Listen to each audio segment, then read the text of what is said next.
My son looked me in the eye across the Thanksgiving table and told me to pay fair rent or leave his penthouse. Around us, 20 guests went silent. He had no idea that the fork in his hand, the luxury car in the garage, and the very company paying his six-figure salary all belonged to the woman he just called a freeloader. I did not scream. I simply packed my bags and prepared to bankrupt him. My name is Eleanor Brooks, and at 62 years old, I had apparently become invisible until I was needed to serve the gravy. The heat from the dual ovens in the gourmet kitchen had ruined my blowout, and my silk blouse was sticking to my back as I carried the heavy porcelain platter out to the dining room. 20 guests sat around the extended mahogany table, their laughter bouncing off the floor-to-ceiling windows that offered a panoramic view of the Chicago River 40 floors below. They were my son's colleagues, my daughter-in-law's internet friends, and people who looked at me with the polite indifference reserved for hired help. I placed the turkey in the center of the table, my hands trembling slightly from the weight, but no one offered to help. They were too busy looking at Jason. My son sat at the head of the table, swirling a glass of vintage Cabernet that I had bought at auction 3 years ago.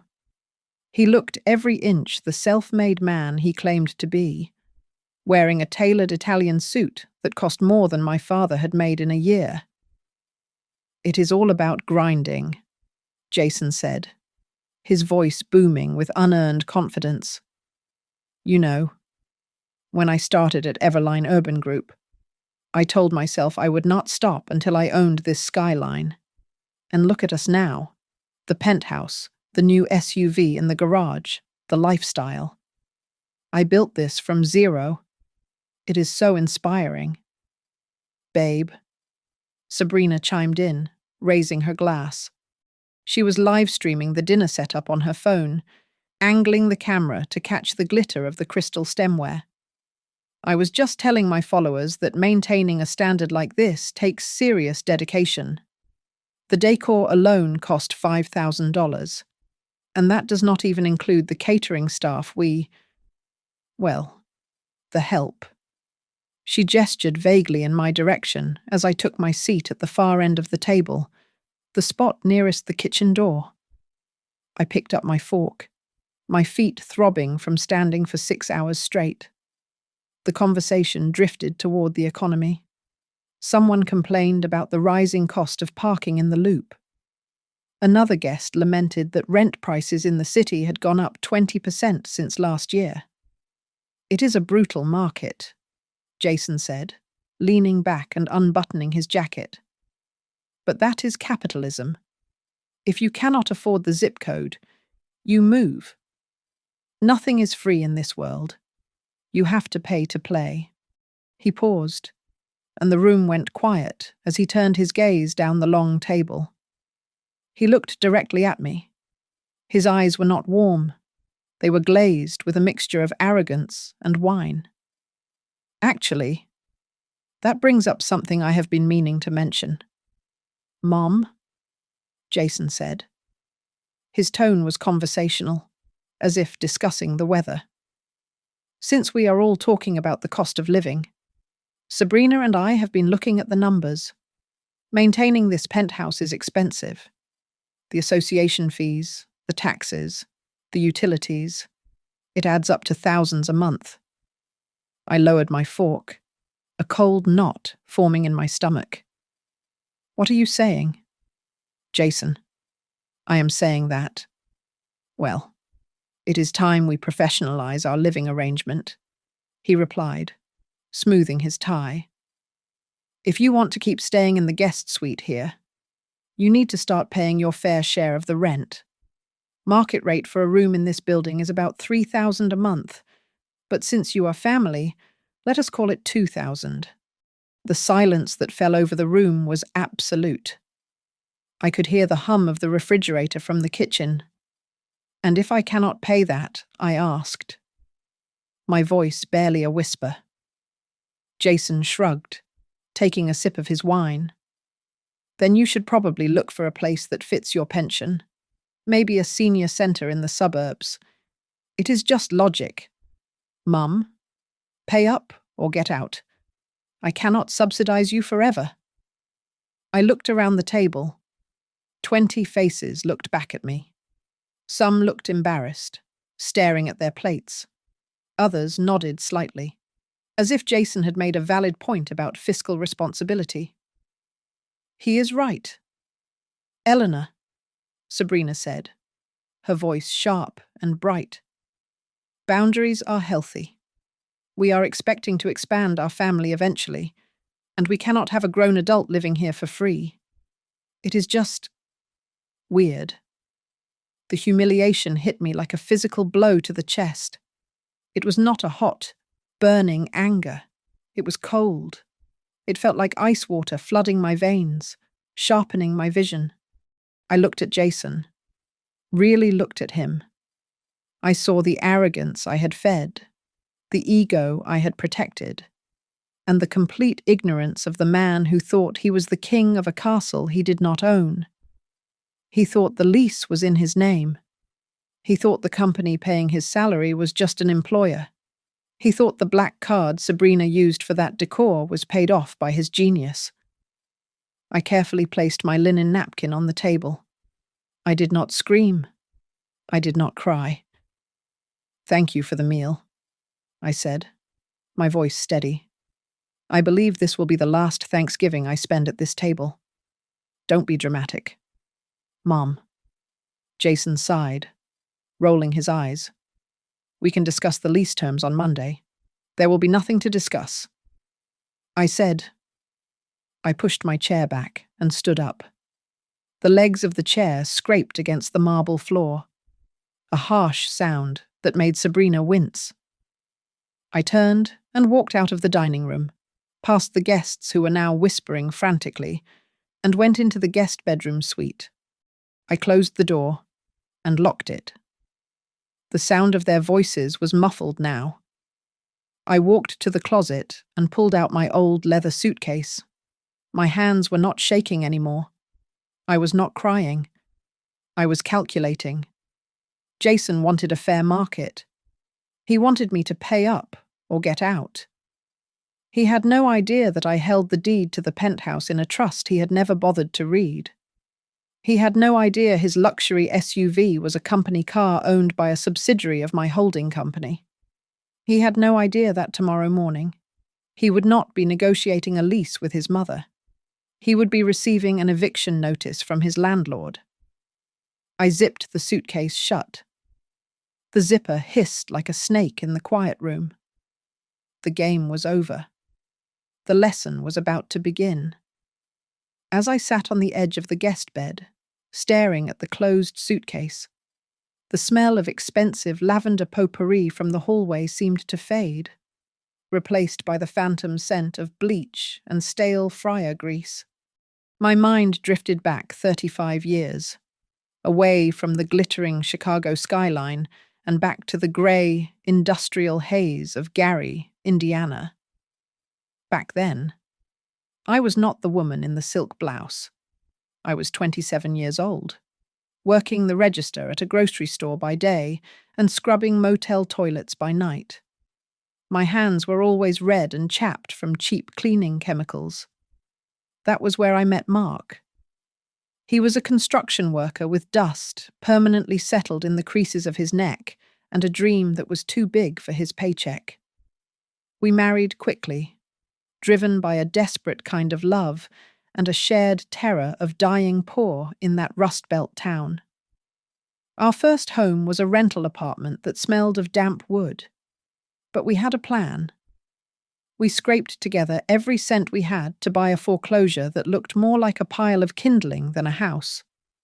It was a terrifying gamble. We can fix it? Elle, Mark had told me, standing amidst the rotting floorboards.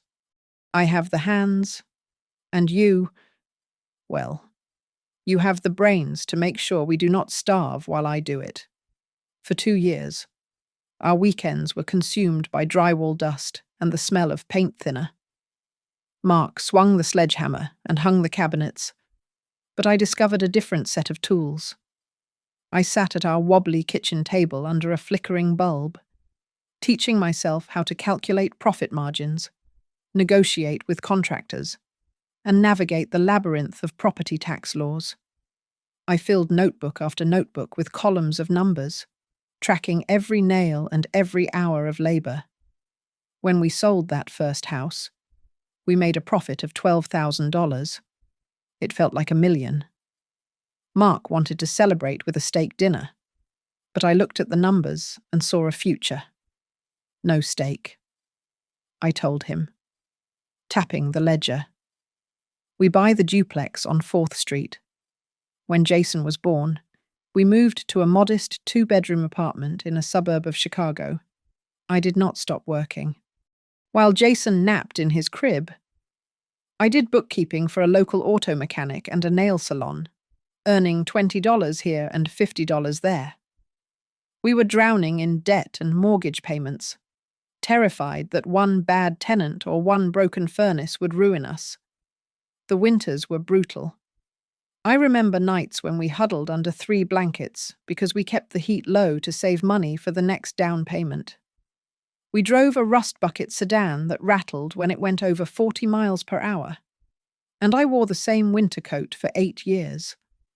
A local lawyer, a kind man who saw our potential, advised us to incorporate. "You need a shield," he said. "If a tenant sues, they take the company, not your personal savings." I chose the name Northbridge Habitat Holdings. I wanted it to sound sturdy, like a bridge connecting where people were to where they wanted to be. Mark was the face of the operation, the friendly landlord who fixed the sinks and joked with the tenants. But I was the spine. I was the one who approved the credit checks, who decided which properties to leverage, and who kept the banks from swallowing us whole.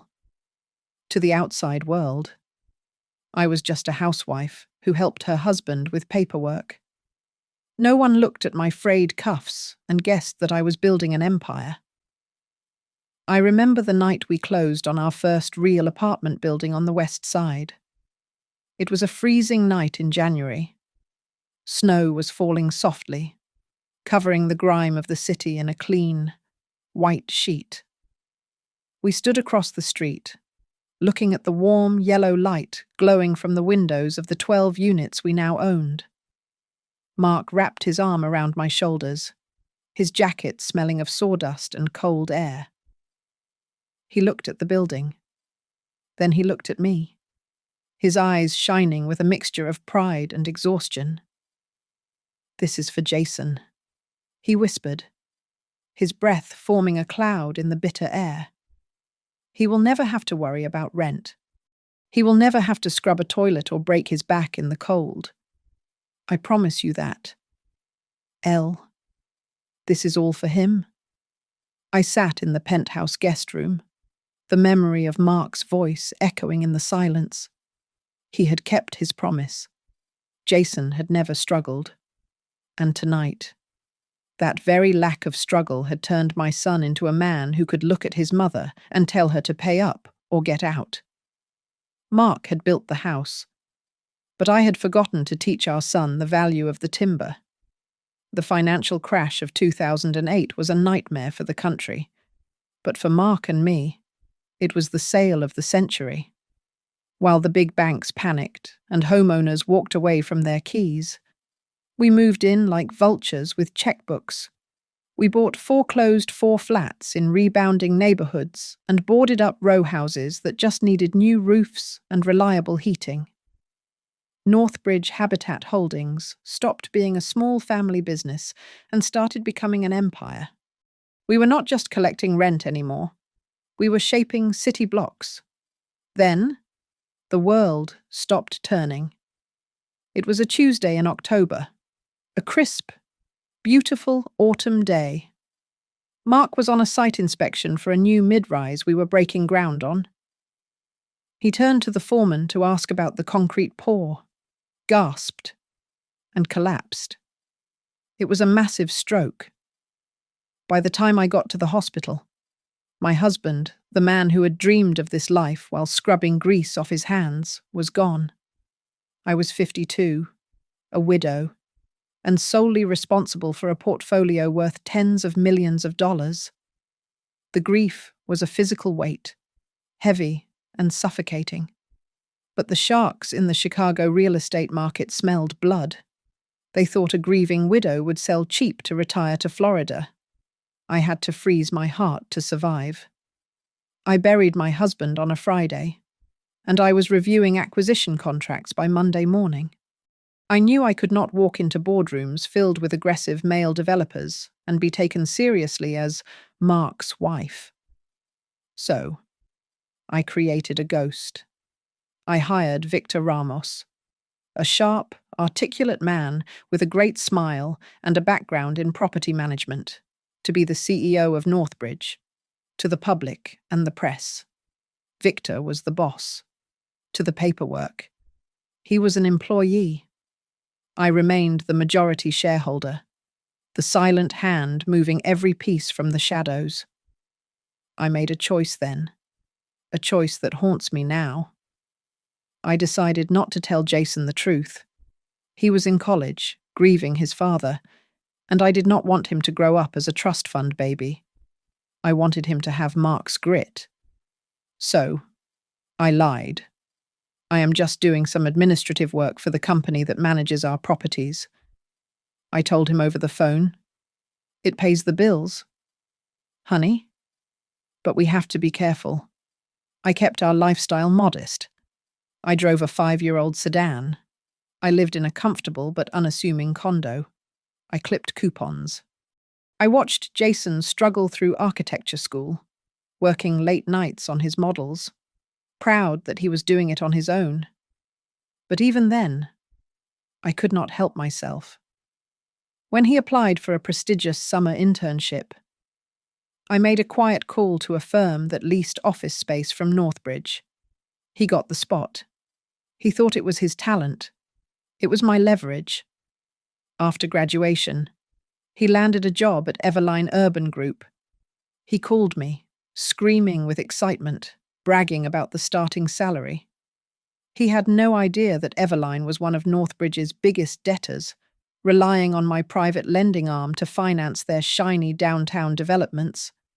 My son was working for me, and he did not even know it. That was when my resolve began to crack. I was so proud of him, and I was lonely.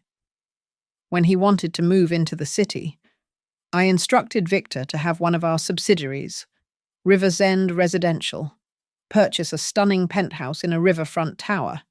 We listed it for rent. When Jason applied, I had the leasing office offer him a special collaborative personnel discount, dropping the rent to 50% of the market value.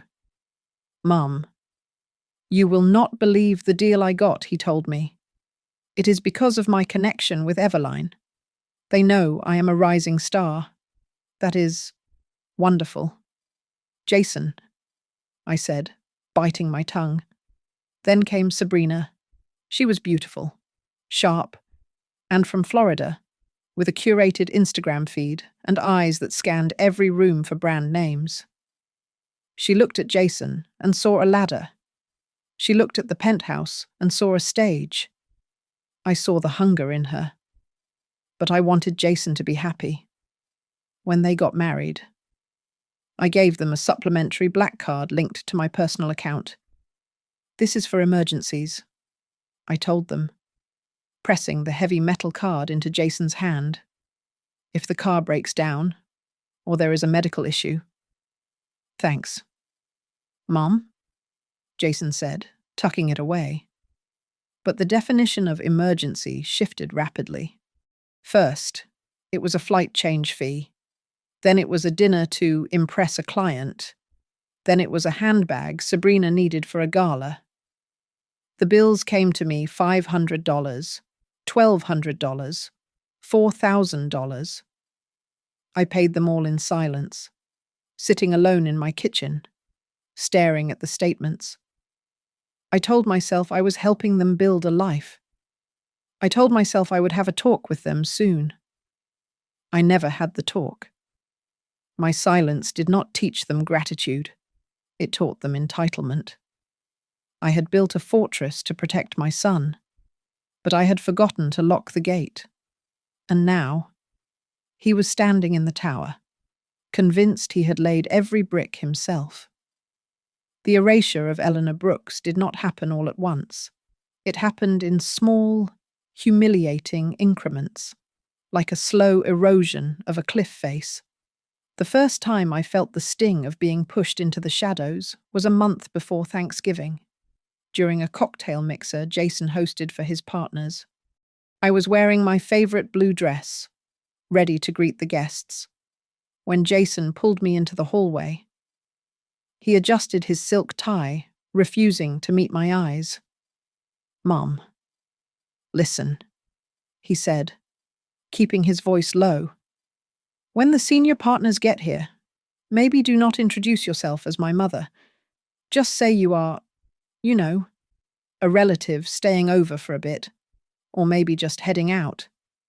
It looks better for my brand if I appear completely independent. You know, the whole solo bachelor striving for greatness vibe." I stood there, feeling the blood drain from my face. "You want me to pretend I am a guest in your home? It is just for the image? Mum, don't make it weird." A week later, it was Sabrina. She found me reading a book in the living room and sighed, looking at my outfit. "Eleanor, could you maybe wear something? I don't know."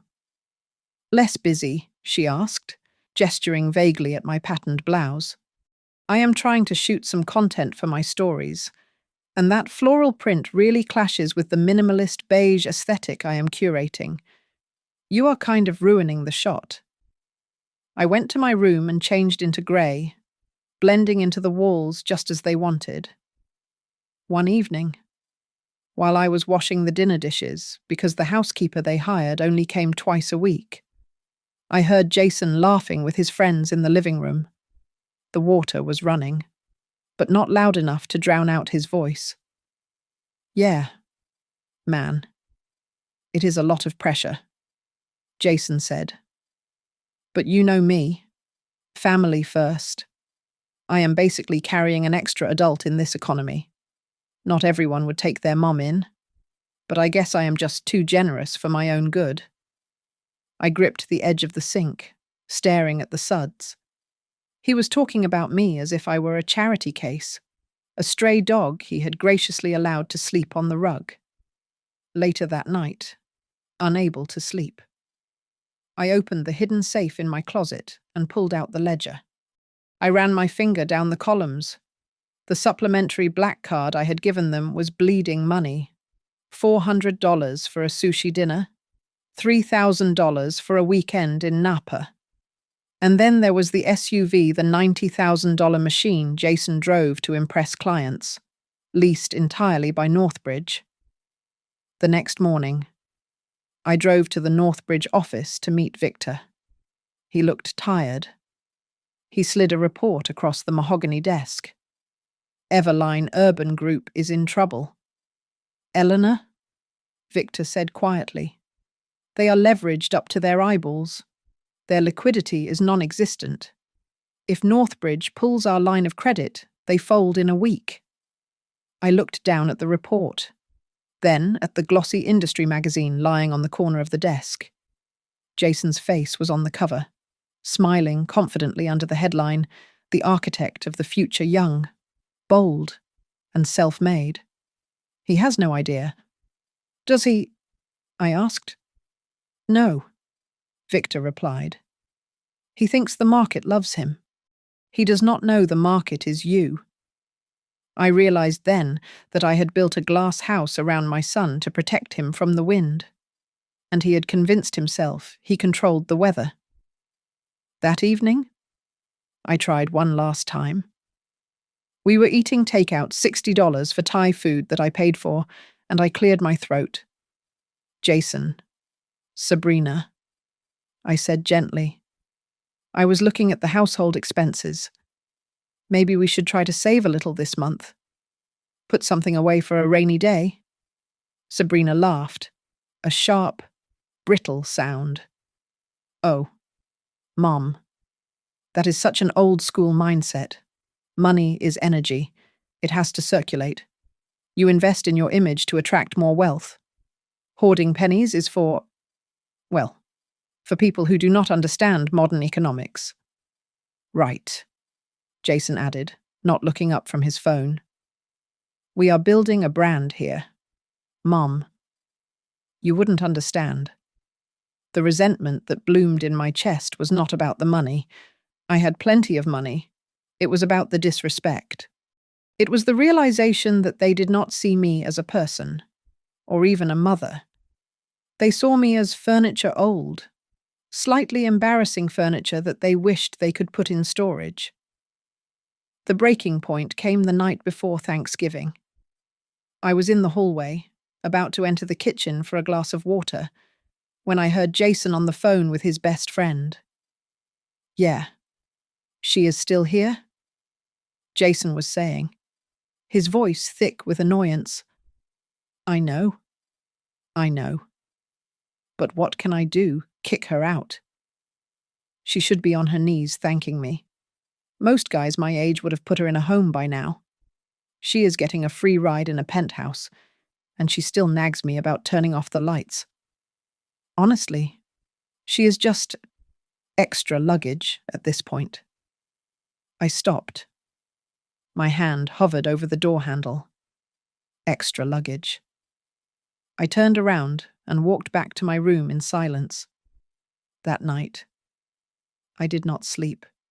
I lay in the dark, listening to the hum of the city, and I realized that my silence had become a form of self-harm. Jason was right about one thing: he was carrying a heavy load. But he was about to find out that I was not the luggage. I was the gravity holding his entire world together. And I was about to let go. Inside the guest suite, the air was still heavy with the scent of expensive perfume. But my mind had already shifted gears. I was no longer the hurt mother. I was the CEO of Northbridge Habitat Holdings, and I was initiating a hostile takeover of my own life.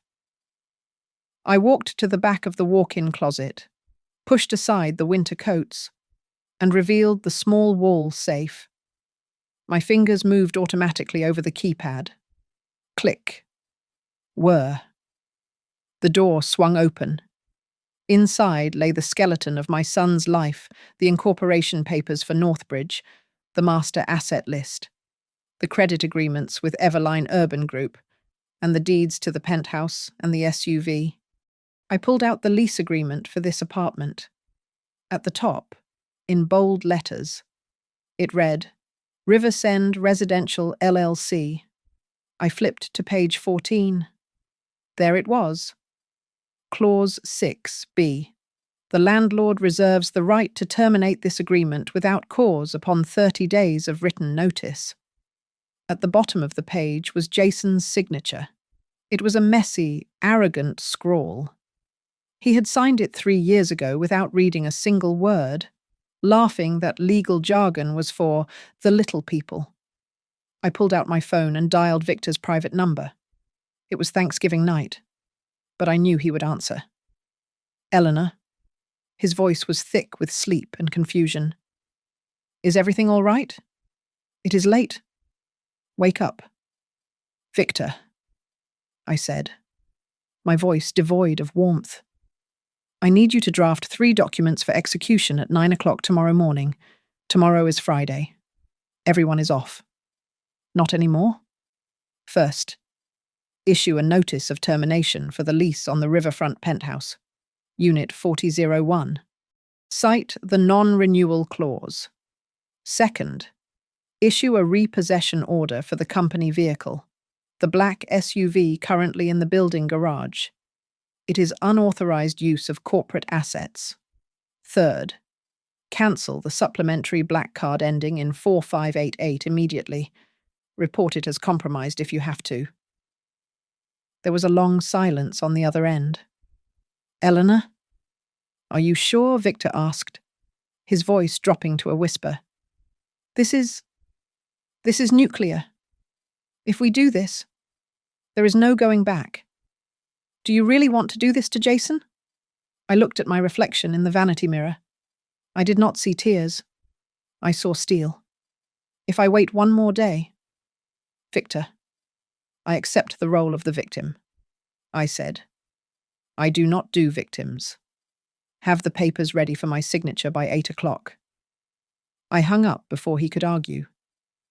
I opened the Uber app and booked a ride to Des Plaines, to a small, nondescript apartment building Northbridge had acquired a decade ago.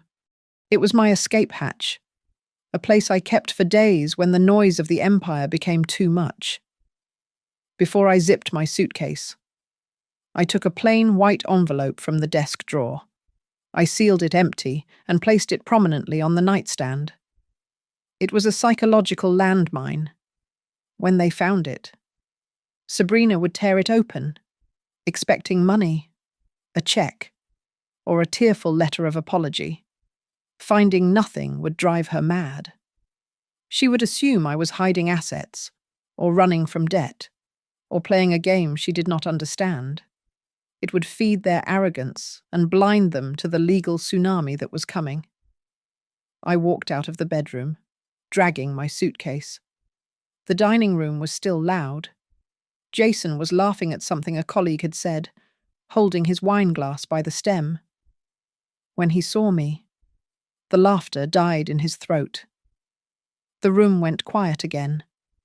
I am leaving, I said. It was not a question. Sabrina blinked, her mouth slightly open. Right now. But where are you going? Do you want us to call you a cab? No, I said. I have handled it. Mom? Come on, Jason said, half rising from his chair, looking more annoyed than concerned. You are making a scene. Just sit down and we will talk on Monday. Goodbye. Jason? I said. I walked out the front door and let it click shut behind me. I did not slam it. Down in the lobby. The doorman looked surprised to see me with luggage, but I breezed past him into the waiting sedan. As the car pulled away from the curb, sliding into the dark Chicago streets, I did not look back up at the 40th floor. I took out my phone and opened my calendar. I sent a request to my personal attorney, Ms. Lawson. Subject: asset restructuring and liability enforcement. Priority urgent. Meeting time 8:30 in the morning. I was not just teaching them a lesson. I was repossessing my dignity. An hour later, I was lying on a twin mattress in the Des Plaines apartment. The heating rattled, and I could hear the distant, rhythmic clatter of the late-night commuter train. It was a far cry from the silk sheets of the penthouse, but for the first time in years, I could breathe. I stared at the cracked ceiling paint and thought about my son. Tomorrow, I whispered to the empty room. Tomorrow, you will find out what pay up or get out actually means, but you will not be paying with money. Jason, you have never had any money. You will be paying with your reality. The hangover from Thanksgiving was not just physical, it was digital. At 7 in the morning on Friday, Jason woke up to the ping of a priority email on his phone.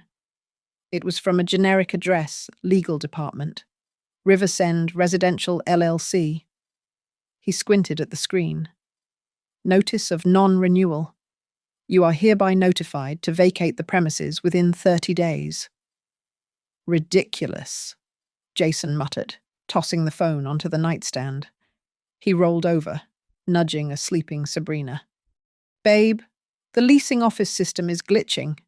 They sent an auto-generated eviction notice. I will call Gary in management later and have him wipe it. Probably just an error because Mom moved out. He showered, put on his suit, and left for work, convinced that his influence at Everline Urban Group would make the clerical error disappear. He had no idea that Gary and management had been instructed to block his number, 3 miles away, at a high-end boutique on the Magnificent Mile. Sabrina was standing at the counter with an armful of designer cashmere. She tapped her black card against the reader. It beeped. A red light flashed. "That is odd," the salesgirl said, her smile faltering. "Try it again." Sabrina laughed nervously. "It is a black card. It does not have a limit." She tapped it again. Declined. "I am sorry, ma'am," the salesgirl said, loud enough for the woman behind Sabrina to hear. "The system says the account has been closed by the primary cardholder. Reported as compromised." "Compromised," Sabrina hissed, snatching the card back. She would not dare. The real blow landed the next morning. Jason was walking into the garage of the riverfront tower, his car keys swinging in his hand, ready to drive to a brunch meeting. 2 men in dark windbreakers were standing next to his SUV. A tow truck was already backing up.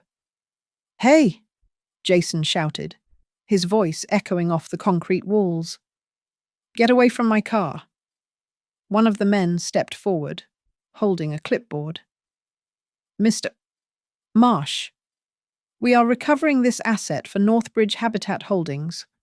Unauthorized use of company property. We have the repo order right here." "Company property. This is my car," Jason yelled, stepping into the man's space. "My mother gave it to me." "Technically," the man said, bored. "She gave you access to a fleet vehicle. That access has been revoked. Keys, please. Or we take it with the wheels locked, which will damage the transmission. Your choice." Jason stood there, his face burning as neighbors drove past, staring. He dropped the keys into the man's hand. He watched the $90,000 symbol of his success get hooked up like a piece of junk and dragged away. Back in the penthouse, Sabrina was pacing, furious. "She is ruining us. Jason. She is bitter because we asked her to pay rent, so she is destroying everything you need to go find her. Tell her she cannot bite the hand that feeds her." "I am trying," Jason snapped, dialing Eleanor's number for the 20th time. It went straight to voicemail. He grabbed his coat and hailed a cab, a humiliation in itself, to the address in Des Plaines, where he thought his mother lived. He banged on the door of the modest apartment. A stranger opened it, a young man in a stained t-shirt. "Where is Eleanor?" Jason demanded. "Who?" the man asked. "Buddy, I have lived here for 2 years. I rent from Northbridge. There is no Eleanor here." Jason stumbled back down the hallway. She had lied. She had never lived there. Desperate. He pulled out his phone and searched for the corporate filings of Riversend Residential. The address listed was a skyscraper in the Loop. He searched for Northbridge Habitat Holdings. Same address. Same suite. He took the cab downtown, his heart hammering against his ribs. He walked into the marble lobby of the Northbridge building. He had been here once before, years ago, to meet Victor, but he had never looked closely. Now, he looked. On the wall behind the reception desk was a gallery of black and white photos. There was his father, Mark, wearing a hard hat, pointing at a blueprint. And standing next to him, in the background, was a woman holding a thick binder, speaking intensely to a group of men in suits. It was his mother. She did not look like the woman who made turkey. She looked like a shark. "Can I help you, sir?" the receptionist asked. "I am looking for Eleanor Brooks," Jason said, his voice shaking. She works here." The receptionist looked at him, confused. Do you mean Ms. Brooks, the chairman of the board? She is in a closed session with the investors. Do you have an appointment? Chairman of the board. The floor seemed to tilt under Jason's feet. He stumbled out of the building, unable to breathe. He needed to talk to someone who wouldn't lie. He went to the hospital to see his grandmother, Mark's mother, who was recovering from a hip surgery. Grandma, Jason said, sitting by her bed, looking pale. Mum, she owns it. She owns Northbridge. She owns the apartment. Why didn't anyone tell me? His grandmother looked at him over her reading glasses. Her eyes were sharp, just like Eleanor's. Because they wanted you to be a man. Jason, she said, her voice raspy but firm. Your father broke his back laying foundations. Your mother broke her mind reading contracts until 3 a.m. so the bank would not take it all away. They built that company from dirt. And you walked around like you were born on the finish line. But she humiliated me, Jason whispered. She took my car. She took her car. His grandmother corrected him. And frankly, seeing how you treated her at dinner, I think she took too long to do it. The reality of the Chicago housing market hit Jason and Sabrina like a bucket of ice water. Without the collaborative personnel discount or the subsidy from Northbridge, Jason's salary as a junior architect was not the golden ticket he thought it was. After taxes, student loan payments, and the minimum payments on his maxed-out credit cards, he had about $2,500 left for everything else. They stood in the center of a 2-bedroom apartment in a suburb 40 minutes from the city center. The carpet was beige and smelled faintly of stale cigarette smoke. The view was of a parking lot. It is a rat hole, Sabrina said, not bothering to lower her voice. She refused to touch the kitchen counters. Jason, look at this. The cabinets are peeling. There is no doorman. You expect me to live here? It is what we can afford. Sab, Jason said, rubbing his temples. Actually, it is at the top of our budget. Rent is $1,800. Utilities will be another $200. That leaves us $500 for food and gas. $500. Sabrina laughed, a shrill sound that bounced off the thin walls. My hair appointments cost $300. You need to fix this. Call your mother. Apologize. Beg. Do whatever you have to do to get our life back. I told you. She is not answering. Jason snapped. The car ride back to the penthouse, which they had to vacate in 4 days, was silent. The tension broke the moment they walked through the door. Sabrina kicked off her heels and turned on him, her face twisted with panic and rage. You are useless. She spat. You stood there at dinner and let her talk to us like that. You are the man of the house, Jason. You are supposed to protect this family. You are supposed to protect our lifestyle. Something inside Jason snapped. The pressure of the last week, the repo men, the humiliation at the office, the realization that he was a fraud finally boiled over. Protect what Jason roared, his voice cracking. It was never mine to protect. Sabrina, the walls, the car, the credit card, none of it was mine. I was playing dress-up with my mother's money, and you were just enjoying the ride. Sabrina stared at him, stunned. Then her expression went cold. She walked into the bedroom and pulled out her Louis Vuitton suitcases. Where are you going? Jason asked, his anger instantly replaced by fear. Florida, she said, throwing clothes into the bag. My parents have a guest house. I need space to rethink this marriage.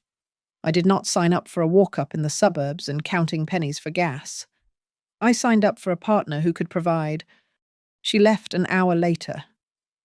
Jason stood in the middle of the silent penthouse, surrounded by boxes of expensive decor he could no longer afford to move. 3 days later, Jason signed a lease for a third-floor apartment in a red brick building in a neighborhood he used to make fun of. There was no elevator. He spent 6 hours hauling boxes up the narrow staircase that smelled of boiled cabbage and old dust. He had sold the Italian suits to a consignment shop. He sold his watch. He sold the espresso machine.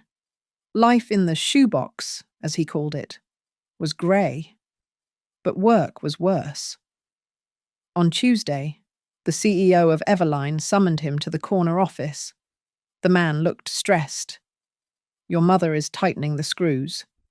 "Jason," the CEO said, tossing a file onto his desk. "Northbridge just called in 3 short-term loans. They are demanding immediate repayment, or they stop funding the River West project. Is she crazy, or is she just trying to crush you by crushing us? I don't know." "Sir," Jason stammered. "Fix it," the CEO warned, "or we will have to make cuts. And since you are the reason for this squeeze, guess who goes first?" Fear became Jason's constant companion. He stopped sleeping. He started taking freelance drafting jobs online, working until 3 in the morning to make an extra $50 here and there just to pay the interest on the credit card debt that was solely in his name.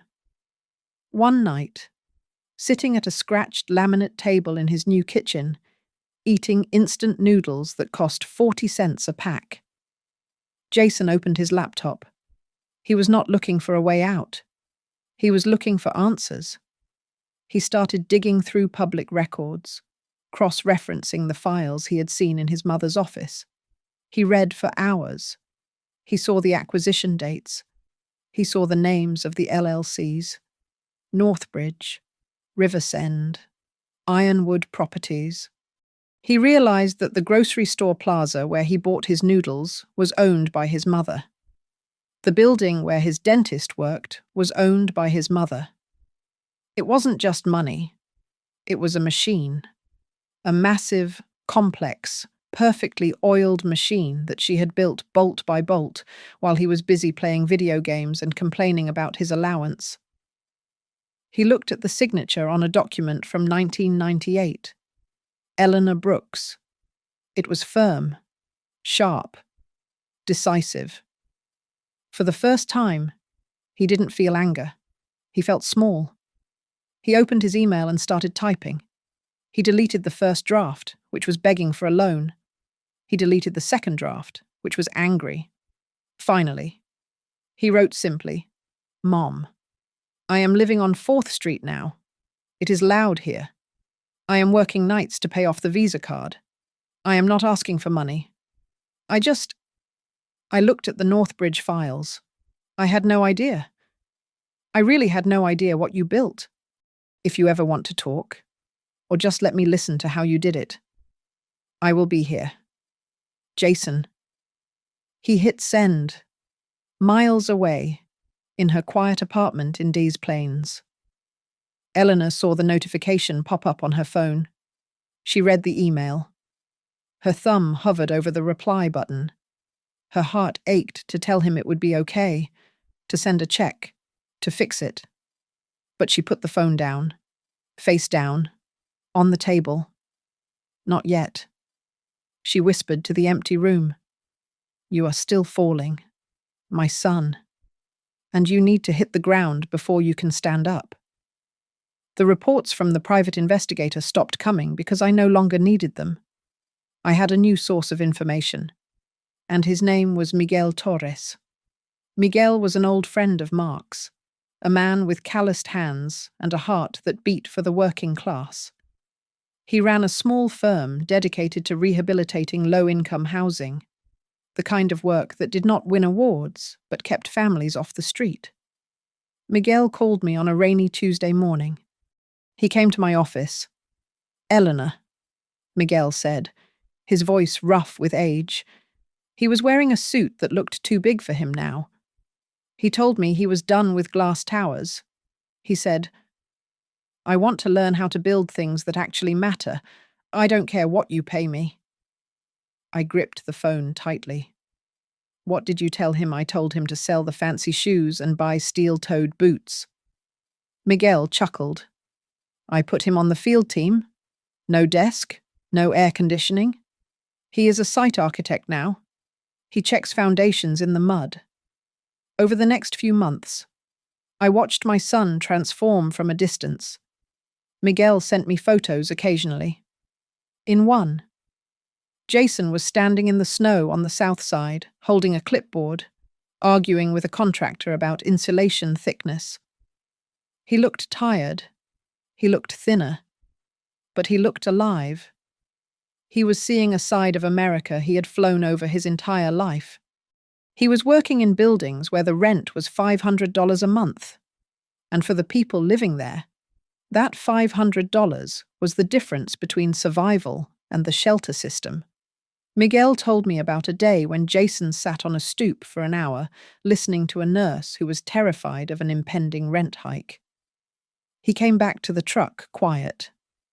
Miguel reported. He asked me how we keep the costs down. He was not asking for profit margins. He was asking because he wanted to make sure she could stay. Jason was learning the arithmetic of survival.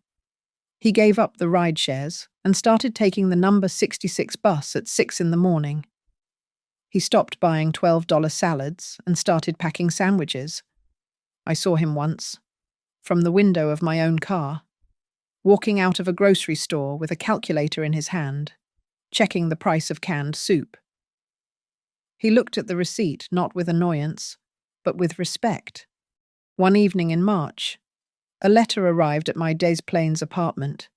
It was not typed. It was handwritten on cheap lined paper. I sat at my small dining table and opened it.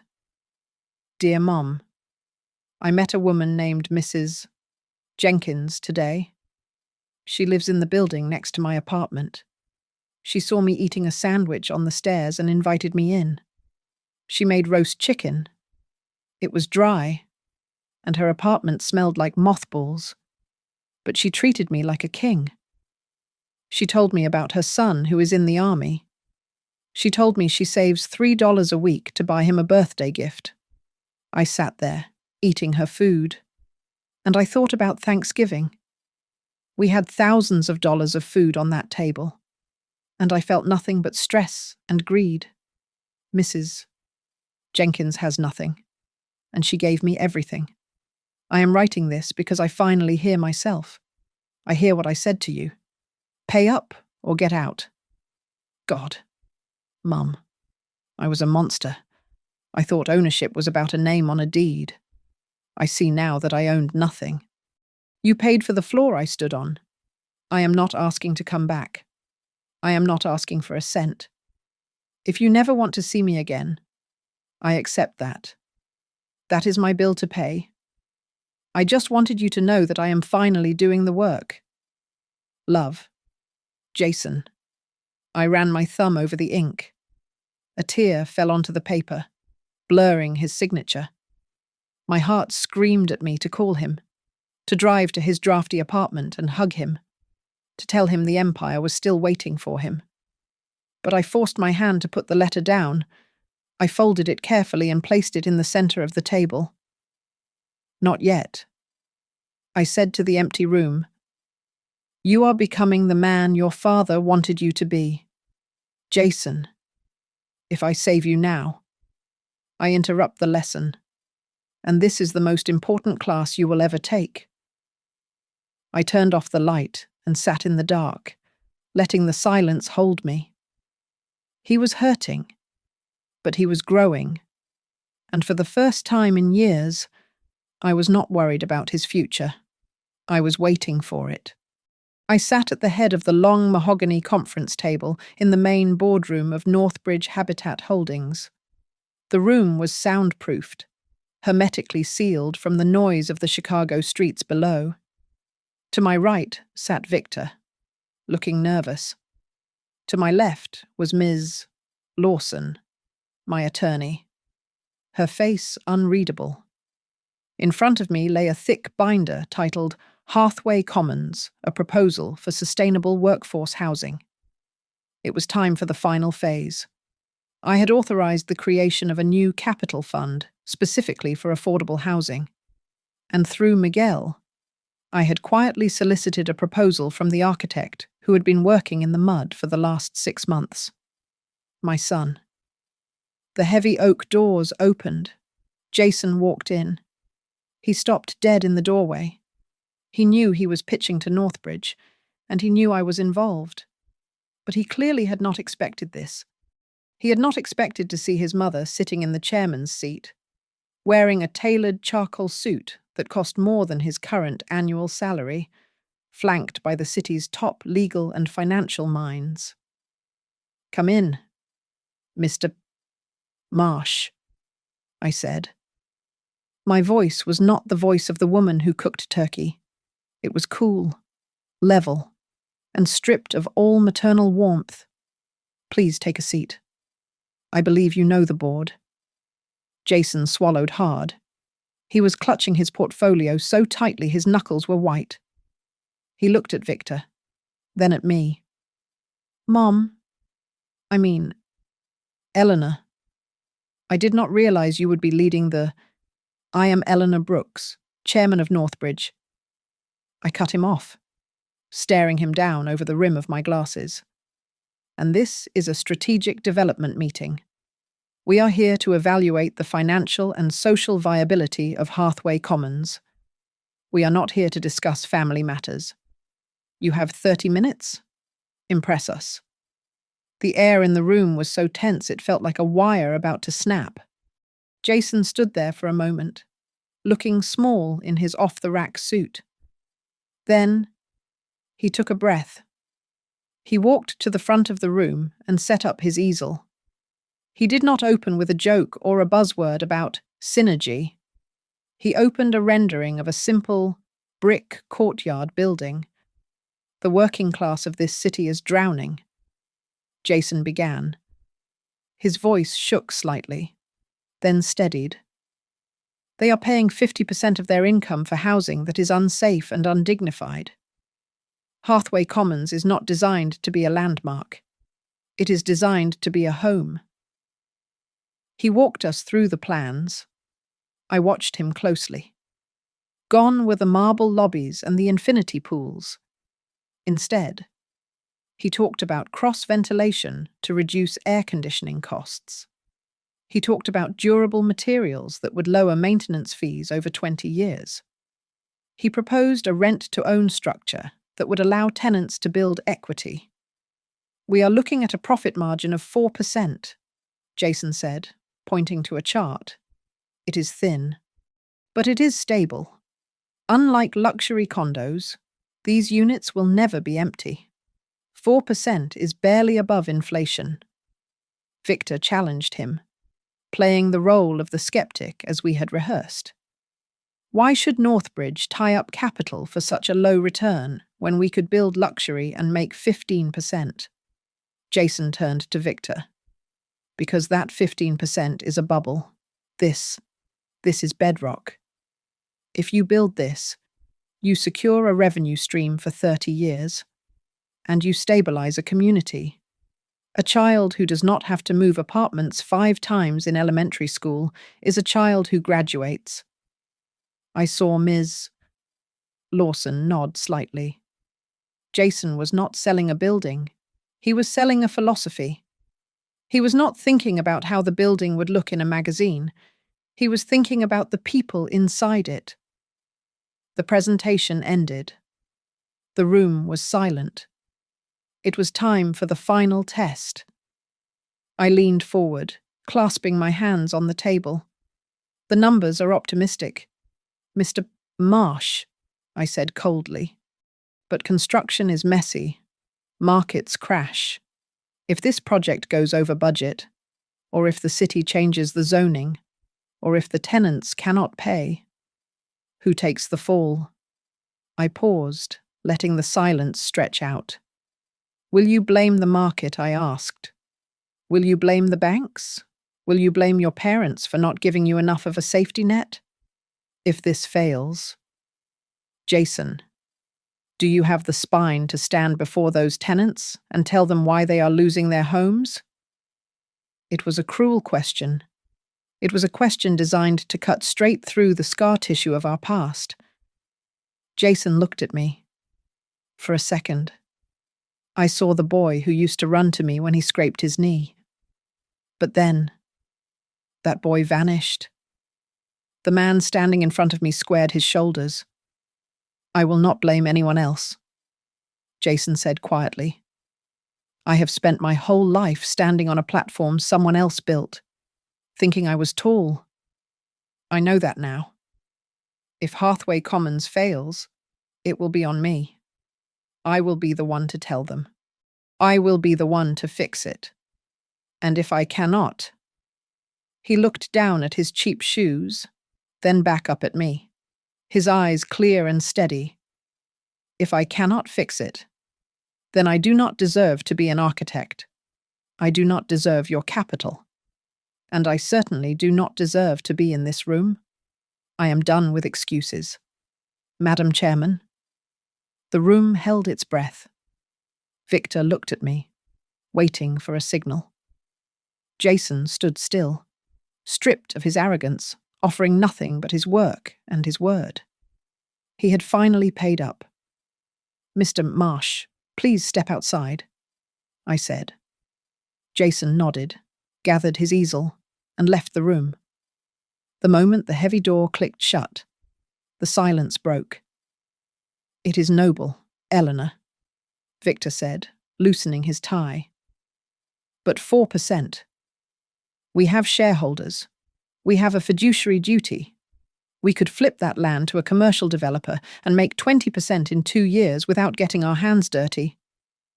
We have done that, I replied, keeping my eyes on the closed door. We have done that for 30 years. Northbridge has enough money to buy this block 3 times over. What we lack is a legacy. I looked around the table at the faces of the people who helped me build this empire. This project, if executed correctly, will be the thing we leave behind. I continued. It will not just be another glass tower that casts a shadow. It will be a foundation. I am approving Hathaway Commons. 10 minutes later, Jason was called back in. He looked like a man walking to the gallows. He stood behind the chair, afraid to sit. I did not smile. I looked at him not as a mother, but as the chairman who held his fate in her hands. The board has reviewed your proposal, I said, my voice cutting through the air. We are green-lighting Hathaway Commons. Jason's knees almost buckled. He let out a breath that sounded like a sob. Do not celebrate yet, I said sharply. Here are the terms. You are the project director. You will report directly to this board on the first Monday of every month. If you are over budget by $1, you answer to us. If you are behind schedule by 1 day, you answer to us. You will receive a standard industry salary. No bonuses, no company car, no housing allowance. And let me be clear, this is not a favor. This is not me forgiving you. This is an investment. If you treat this opportunity the way you treated that penthouse, every door in this city will close to you. And not because I am your mother, but because I am the one holding the purse strings. I understand, Jason whispered. Thank you. I swear. I will. Do not swear, I interrupted. Just build. That evening, I hosted a dinner. It was not in a penthouse. It was in my small apartment in Des Plaines. The table was pine, not mahogany. The guests were few. Jason, his grandmother, Miguel, and Miss Lawson. We ate roast chicken and potatoes, passing the plates around by hand. There were no servers. There was no pretense. Midway through the meal, Jason stood up. He held his glass of water, his hand trembling slightly. He looked around the table, his eyes stopping on me. "I need to say something," Jason said. His voice was rough.